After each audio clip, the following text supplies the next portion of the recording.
Bonjour tout le monde, cette nouvelle vidéo pour vous présenter toujours les différentes évolutions apportées dans Silae pour la gestion de l'acquisition des congés payés en cas de maladie non professionnelle.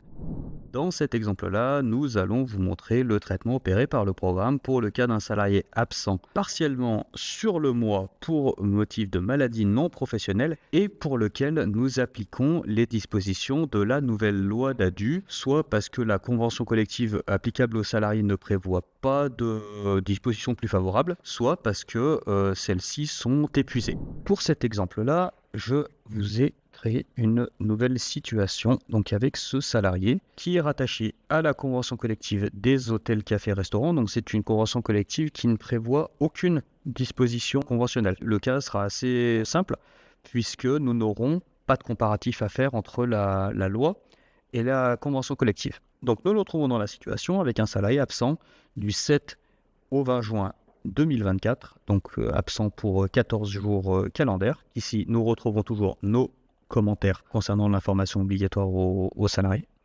Et toujours dans le mémo de la ligne salaire de base, nous avons le détail du calcul opéré par le programme. Donc le calcul est toujours opéré en deux temps. Nous calculons dans un premier temps le nombre de jours de CP acquis par le salarié au titre de sa présence.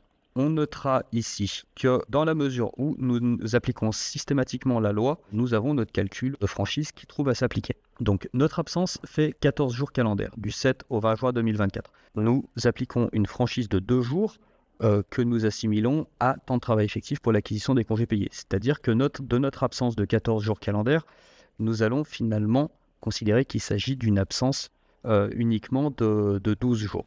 Donc je déduis ma franchise. Donc pour calculer le nombre de jours acquis au titre de la présence du salarié, je vais partir du nombre de jours calendaires du mois de juin, 30, moins les 12 jours d'absence, donc c'est les 14 qui sont retraités qui deviennent 12. Donc 30 moins 12, je vais traiter donc mon prorata ainsi. Donc 30 moins 12, ça nous fait 18. Donc 18 30e multiplié par 2,5. C'est-à-dire que mon salarié, au titre de la présence, ce mois-ci, il va acquérir un total de 1,5 jours de CP ouvrable. Au titre de la maladie, donc de la même façon qu'ici, je suis parti sur un nombre de jours d'absence de 12 après retraitement de la franchise, je vais calculer l'acquisition au titre de la maladie sur cette même base. Donc 12 30e multiplié par les 2 jours prévus par la loi d'ADU d'acquisition mensuelle de CP pour un salarié en arrêt maladie sur un mois. Ce qui nous donne donc une acquisition au titre de la maladie de 0,80 jours ouvrables.